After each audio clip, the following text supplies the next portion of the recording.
అందరు మంచిగున్నారా? Eeshwarappa homeo clinic సమర్పించు Dhoom Dhaam Muchchata powered by doctor Agarpal Sai hospital. ముచ్చట్లు షురూ చేద్దాం.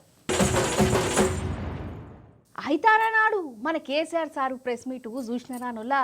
నిజం చెప్తున్నా, కేసీఆర్ సార్ మాట్లాడిన ఒక్కో మాట తూటా లెక్క వేలింది. ముఖ్యంగా మన సీఎం సార్తో సహా కాంగ్రెస్ లీడర్లకు నిద్ర పడితే ఓటు పారి సారేమన్నాడో చెయ్యి పాటోళ్ళు ఎట్లా ఎటమటమైర్రో షార్ట్కట్లా చూద్దాం మనం. నిజంగా కేసీఆర్ సార్ మాట్లాడితే ఎన్ని గంటలైనా అట్లనే నవ్వుద్ది అవుతుంది, అవునా కదా? ఈ రెండేండ్ల సంధి మన తెలంగాణ ఎట్లాగమవుతున్నదో, మన రాష్ట్రం మీద ఎసంటి కుట్రలు నడుతానయో కండ్లకు కట్టినట్టు వివరంగా చెప్పిండు కేసీఆర్ సార్. కేసీఆర్ సార్ అడిగిన ఒక్కదానికి కూడా సర్కార్ దగ్గర జవాబు లేకుండానే అయింది. ఫస్ట్ సారు మాటలు వినురి, అటెంకా మన సర్కారు వారి పర్ఫార్మెన్స్ చూడురి. నీళ్ళ దొంగతనం మీద సార్ ఏమన్నాడంటే, నిజంగా కూడా పాలమూరు ఒక టైంలో తెలంగాణ వచ్చిన తర్వాత 4-5 ఏళ్ళకి నేను పోతే అంతకుముందు పాడుబాట ఇల్లు కనిపించే పాలమూరులో నా కళ్ళతో నేనే చూసిన. ఇంకా ఇది అంతా కంప్లీట్ అయిపోతే ఈ అనుకున్న 15 లక్షల ఎకరాలకు నీళ్ళు వస్తే చాలా దివ్యంగా ఉంటుందని చాలా సంతోషపడుకుంటూ పోయినాం. సరే, ఇప్పుడు కేంద్ర ప్రభుత్వం కొత్తగా తాకిదు, అది ఎవరు చెప్పినారో తెలియదు. వాళ్ళు చెప్తున్నారు, ఇప్పుడు గవర్నమెంట్ ఉన్న వాళ్ళు చెప్పడం చెప్తున్నారు. ఏంది, మీరు 90 టీఎంసీలు పెట్టుకున్నారు, పాత గవర్నమెంట్ పంపించింది. ఒకటి డిపిఆర్ తిప్పి పంపించారు, దాని మీద సడి లేదు, సప్పుడు లేదు, లుల్లి లేదు, లూకాండం లేదు, తల ఊగుతున్నారు. ఎందుకు తల ఊగుతున్నారు? రాష్ట్ర ప్రయోజనాలు కాపాడడానికి లేకపోతే, రాష్ట్రానికి వచ్చిన నీళ్ళని కూడా కాపాడే స్థితి లేకపోతే ఇదేం దద్దమ్మ ప్రభుత్వం? ఇంత చేత కానీ ప్రభుత్వం ఉంటే ఎట్లా? నోరు లేని ప్రభుత్వం ఉంటే ఎట్లా? పెద్ద నోరు పెట్టుకొని పెద్ద గడబడి చేయాలి కదా. ఒక 10 టీఎంసీలు పోతేనే ఒక్కొక్క రాష్ట్రం ఎక్కడ దాకా పోయి కొట్లాడతారు. ఇవాళ మొత్తం డిపిఆర్ఏ పంపించి ప్రాజెక్ట్ని ఆగం చేసే పరిస్థితి వస్తే సప్పుడు లేదు. ఒకటి ఇప్పుడేం చేసిండ్రు, ఇరిగేషన్ మంత్రికి లెటర్ రాసిండు. వాడు చెప్పిండా చెప్పలేదు భగవంతుని గారికి, 45 టీఎంసీలు ఇవ్వండి మాకు అనుమతి అని చెప్పి. ఎట్లా రాస్తావు నాకు అర్థం కాదు. నువ్వు ఏ ముఖం పెట్టుకొని రాస్తావు? ఇదో ప్రభుత్వమా? పక్క రాష్ట్ర ముఖ్యమంత్రి చంద్రాల్ సార్ చేస్తున్న కుట్రేషం ఏందో కండ్లా కట్టినట్టు వివరంగా చెప్పిండు. ఎంత విషాదం అంటే, అది ఎప్పుడో 74 నుంచి 78 దాకా జరిగింది కథ అంతా. అతను కేటాయిస్తే దానికి ముట్టినోళ్ళు లేడు, పట్టుకునోళ్ళు లేడు, తీసినోళ్ళు లేడు. అంజయ్య గారు ముఖ్యమంత్రి అయినాక 1 ఏడాది తర్వాతనేమో అప్పుడు అంజయ్య గారు దానికి ఫౌండేషన్ స్టోన్ వేసారు. ఫౌండేషన్ స్టోన్ వేస్తే ఇక అది మెల్లగా తెలంగాణ ప్రాజెక్ట్ కదా, ఇప్పుడు పట్టుకుని లేడు, దాన్ని మాట్లాడడం లేదు, అయ్యలేదు, అవ్వలేదు. ఒక అనాథలాగా ఆ బ్యారేజ్ వరకు కట్టేశారు. దానికి కాలువలు లేవు, నీళ్ళు రావు, పొలాలు పారాయి, కృష్ణానది నీళ్ళు వస్తుంటాయి, గేట్ల ద్వారా పోతుంటాయి. ఎప్పటి వరకు ఈ తతంగం 2001లో గులాబీ జెండా ఎగిరేదాకా అప్పుడు ముఖ్యమంత్రి ఉన్న చంద్రబాబు నాయుడు ఆయన మహబూబ్నగర్ జిల్లాని దత్తత తీసుకున్నాడు. ఆయన దత్తతలో ఉండే నేను అడాప్ట్ చేసుకుంటున్నా ఈ కరువు జిల్లా, దీన్ని అది చేస్తా, ఇది చేస్తా, పొడి చేస్తా అని మాటలు చెప్పి ఇష్టం వచ్చినన్ని పునాదులు వేసిండు.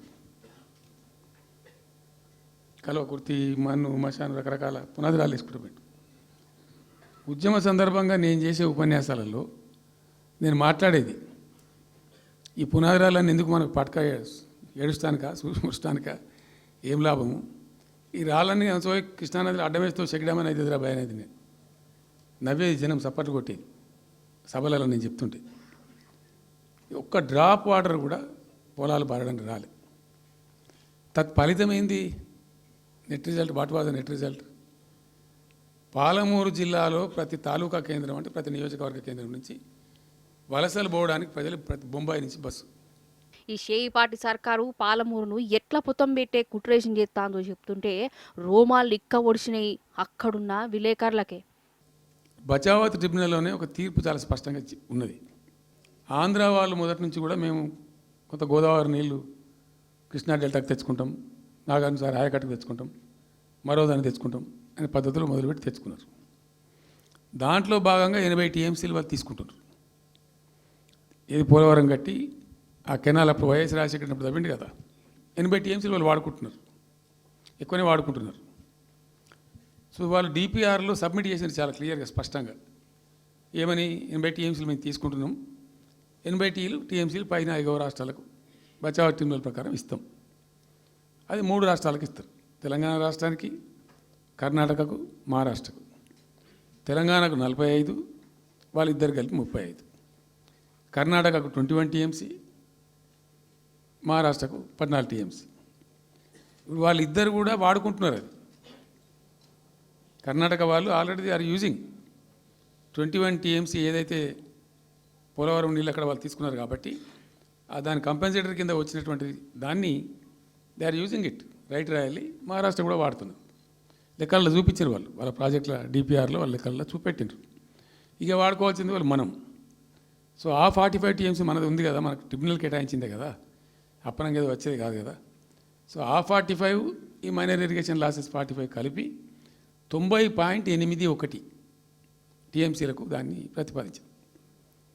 It has a strong basis. ఏదో గాలిలే అడగోలు జమాబందీ ఏర్పడతాడు చేసింది కాదు. ప్రాజెక్టు 30,000 కోట్లు 35,000 కోట్లు మంజూరు చేసినాం. అందులో 27,000 కోట్లు ఖర్చు పెట్టినాం. ఆల్మోస్ట్ దగ్గర 88-90% పనులు పూర్తి అయిపోయినాయి. ఈ ఆంధ్రాతోని పంచాయతీ ఉంటుంది ఎప్పటికైనా. వాళ్ళు పోతిరెడ్డిపాడు పొక్కగొట్టి దాన్ని పెంచి ఇక దాన్ని ఇంకింత పెంచి ఇక తెలుగు గంగా అనే పేరు మీద మొదలై అది ఎటెటెటెటు పోతుంది. ఇక అడవులు జమాబంది. 2 ఏళ్ల సంధి కాంగ్రెస్ ప్రభుత్వ జనాలను ఎట్లా మప్పిస్తుందో వివరంగా చెప్పిండు. ప్రభుత్వం కూడా సర్వభ్రష్ట ప్రభుత్వం.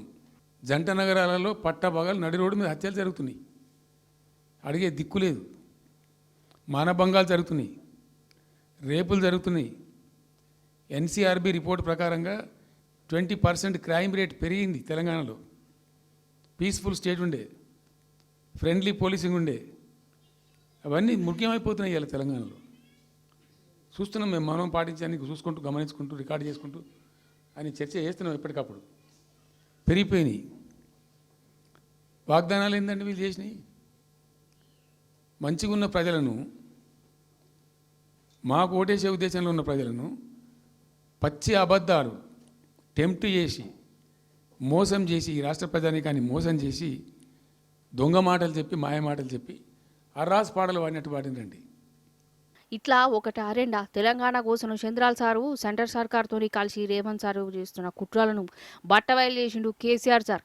కేసీఆర్ సార్ విలేకరుల మీటింగ్ పెడుతుండు అనుడుతోటే తెలంగాణ రాష్ట్రం అంతా టీవీలకు అతుక్కుపోయి ఉంటుంది కదా. కానీ చేయిపాటోళ్ళు మాత్రం కన్నార్పకుండా చూసుకుంటున్నారు.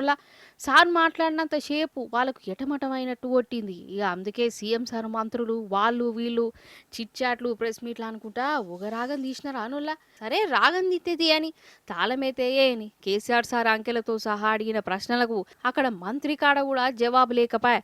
ఏమనంటే ఇంకా ప్రిపేర్ అయ్యేదే ఉన్నదని అనబడుతుండు మన నీళ్ళ మంత్రి ఉత్తమ్ కుమార్ సారు. ఇక రేవంత్ సార్ ఏమో మంత్రులతోని మీటింగ్ పెట్టి అసెంబ్లీలో మాట్లాడొద్దని మత్మర్పించి ఉపాయం చేస్తాడు.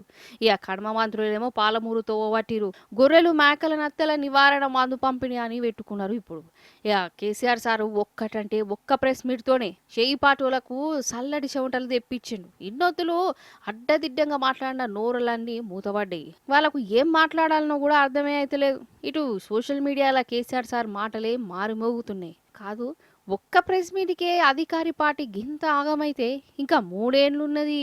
ఈ 3 ఏళ్ళు ఇంకేమైపోతారో. తప్పులన్నీ బయటపడి జనం ముంగట నామూషి అయిపోయి ఏ తీర్ల తలకాయ దించుకోవాల్సి వస్తుందో అని గాంధీ భవన్లనే చర్చల మీద చర్చలు పెట్టుకుంటుర్రట ఈ లీడర్లు.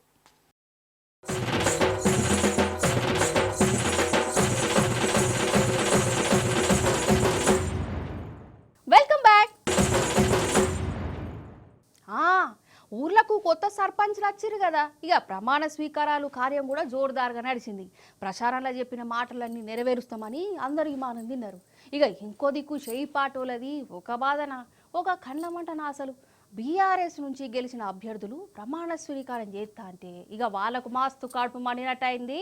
ఏం చేసిరో సుదుర్రారి. ఊర్లలా పండుగనే నడిచింది పోరి. ప్రమాణ స్వీకారాలు, సన్మానాలు, చప్పట్లు. అగో పల్లెలల్లా కొత్త సర్పంచులు, ఉప సర్పంచులు, వార్డు మెంబర్లు పొద్దుగాల 10:30కు విమానం తిన్నారు. అగో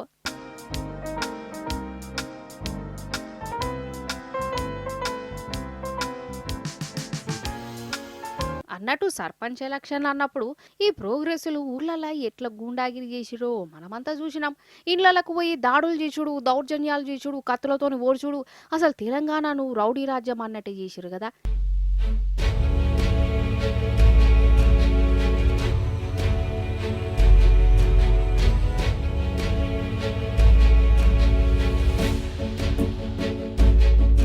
ఇక ఇప్పుడు బీఆర్ఎస్ సర్పంచులు ప్రమాణ స్వీకారం చేస్తా కూడా చేయిపాటోళ్లకు కడుపు మండినట్టున్నదుల్లా వాళ్ళు ఓర్వలే. వరంగల్ జిల్లా షెన్నారావుపేటల బీఆర్ఎస్ అభ్యర్థులు ప్రమాణ స్వీకారం చేస్తా ఈ చేయిపాటి గుండాగిరి చేసిరు. ఇక గింత జరుగుతుంటే కూడా పోలీసులు బీఆర్ఎస్ లీడర్లనే ఉల్టా దబాయించిరోలా.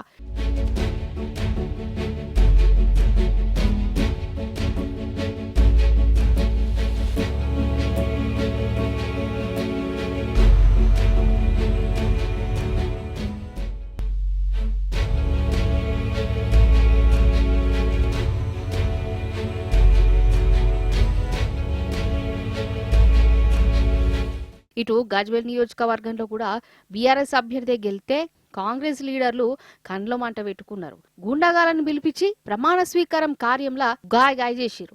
బీఆర్ఎస్ కార్యకర్తల మీద దాడి చేసిరు. ఏంది అసలు నేరి గింత అద్మానం అనోలా.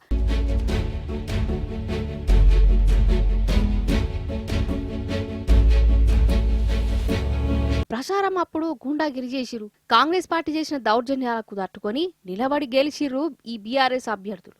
గెలిచినాక కూడా వాళ్ళ మీద గింత మనం పగబెట్టుకున్నారంటే ప్రజాస్వామ్యం అంటారా ఏమంటారు? ఈ రాజకీయం అంటే ఎలక్షన్లు ఉన్నప్పుడే చూసుకోవాలి.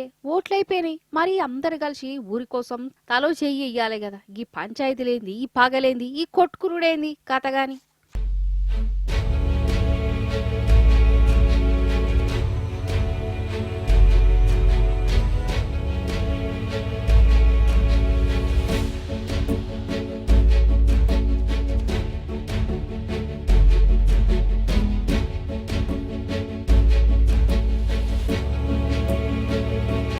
ఆలుమగల గురించి జర చెప్పుకోవాలి. ఇల్లు సంసారం అన్నప్పుడు కీసులాటలు ఉండే అనుల్లా ప్రతి ఇంట్లో నడిచే రామాయణమేనా. అవతలోల కోపం దగ్గేదాకా ఎవలోకలు సర్దుకోపోవాలి, గంతేగాని తెగేదాకా గుంజద్దు. అట్లా చేస్తే ఏమవుతుంది? పిల్లలాగమవుతారు, వాళ్ళ దిమాకులు ఖరాబ్ అవుతాయి. అవునా కాదా? అయితే ఇప్పుడు గీదంతా ఎందుకు చెప్తున్నా అంటే ఇప్పుడు మనం జైత్యాల దిక్కు పోదాం రారి. ఇప్పుడు మనం జైత్యాల కోర్టు కాడ ఉన్నామల్లా. అగో ఈ మేడం రత్న పద్మావతి మేడం, జిల్లా పెద్ద జడ్జి. అందరు నమస్తే పెట్టుర్రి. ఇగో వీళ్ళైతే క్షణార్థులు చెప్పవలసిందే, ఎందుకంటే కూలిపోయే కాపురాలను నిలబెట్టింది. అయితే ఇగో ఇప్పుడు గిజ్జంటను చూడుర్రి, దండలు మార్చుకుంటారు కదా. కొత్తగా పెళ్ళైంది కావచ్చు, ఇంట్లో ఒప్పుకోకుంటే జడ్జి మేడం లగ్గం చేస్తుంది కావచ్చు అనుకోగల. కాదు, వీళ్ళకు ఇదివరకే లగ్గం అయిపోయింది, బిడ్డ కూడా పుట్టింది. కానీ ఆలు మగల నడుమ దినాం కీసులాటలేనులా ఒకళ్ళ మీద ఇంకొకళ్ళు కోర్టుకు పోయి కేసులు పెట్టుకున్నారు ఇడుపు కాగితాల కోసం. ఈ కాలంలో అంత గిట్లనే ఉన్నది కదా.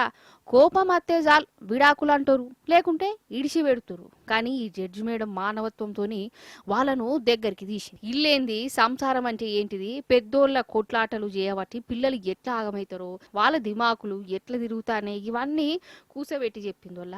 ఇక జడ్జి మేడం మాటలకు ఈ ఆలుమగల మనసు మార్చుకున్నారు. కలిసే ఉంటామని ఒకరికొకరు మాట ఇచ్చుకున్నారు. కలిసిపోయిన జంటకు వీళ్ళ బిడ్డ ముంగట్నే దండలు మార్పించింది judge madam. Ego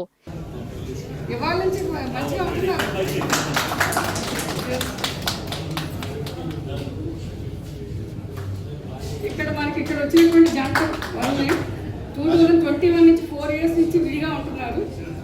because of the active initiation of both PP గారు అండ్ వీళ్ళు వాళ్ళ యొక్క మొత్తం మైండ్ సెట్ మార్చి వాళ్ళు ఉన్నటువంటి మిస్అండర్స్టాండింగ్స్ని మంచిగా అండర్స్టాండ్ చేసుకుని వాళ్ళ మిస్అండర్స్టాండింగ్స్ అన్ని తొలగించుకుని reunited and are leading a happy life. And I request all the bar members to appreciate them by. ఈ జంటది కూడా సేమ్ స్టోరీ. పంచాయతీ ఇడుపు కాగితాల దాకా పోయింది, కానీ జడ్జి మేడం నడిమిట్లుండి వీళ్ళను మళ్ళా కలిపింది.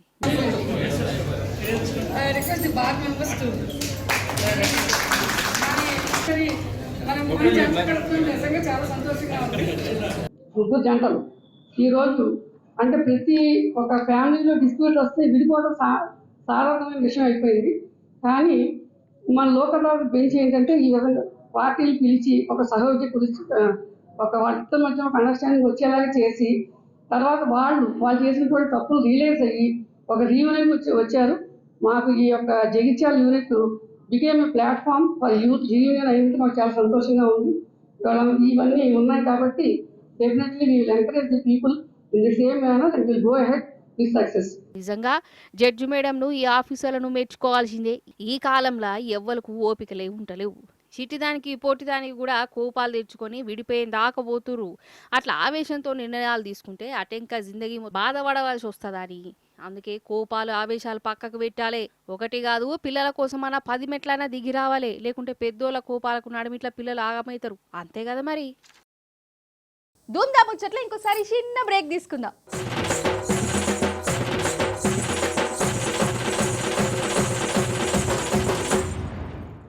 దుబాయ్ అంటే ఎడారి దేశం. ఆడ వానలు పడే అంటారు కానీ రాను రాను కాలం మారింది. ఆడ కూడా చిత్ర విచిత్రాలు జరుగుతాయి. వానలు లేని జాగలో కూడా ఇప్పుడు మంచు పడుతుంది. రోడ్ల మీద వరద వారుతుంది. అగో వారేవ్వా, అగో మంచువాన బఫర్ గడ్డలు. ఇదంతా చూస్తుంటే ఇది కాశ్మీరో హిమాచల్ ప్రదేశ్ అనుకోగరా. కాదు దుబాయ్ నుల్లా. అరే అవ్వంటే అగో దుబాయ్లో ఇప్పుడు మంచు పడుతుంది. పెద్ద పెద్ద వానలు కుడుతున్నాయి. వరదలొచ్చి పాడైతున్నాయి. దుబాయ్ సౌదీ అంటే లెక్కకైతే ఎడారి దేశాలు. ఆడ వాన చినుకు కననే కనబడది. అసలు వానాకాలం అనేది ఉండదు. అసంటిదుల్లా వానలు కాదు, రోడ్ల మీద వరదలు వారుతున్నాయి. మంచు కప్పుకున్నది. ఇది చిత్రమే కదా మరి. అంటే కాలం గట్ల మారింది అన్నట్టు. రాను రాను ఇంకెన్ని చిత్ర విచిత్రాలు చూడవలసి వస్తుందో గిట్లనే అనిపిస్తున్నదోలా.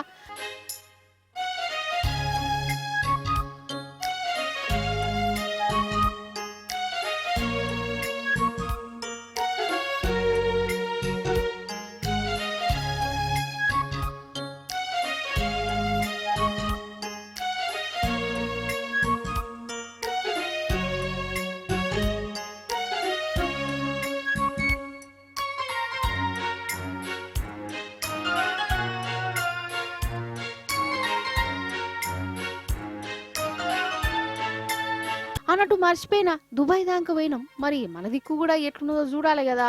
అసలు చలికాలమేనా, మంచు కురిసే వేళలో అనే పాట బాగా మారుమోగుతున్నదా. ఆ గట్టనే అవుతున్నది జమ్మూ కాశ్మీర్ హిమాచల్ ప్రదేశ్ రాష్ట్రాలనుల్లా. ఏడ చూడు మంచి. ఇక టూరిస్టులు ఈ మంచును చూసి ఈడ ఆటలు ఆడుకునేందుకు 100 కిలోమీటర్ల దూరం నుంచి వచ్చి మరీ సంబరపడుతున్నారు.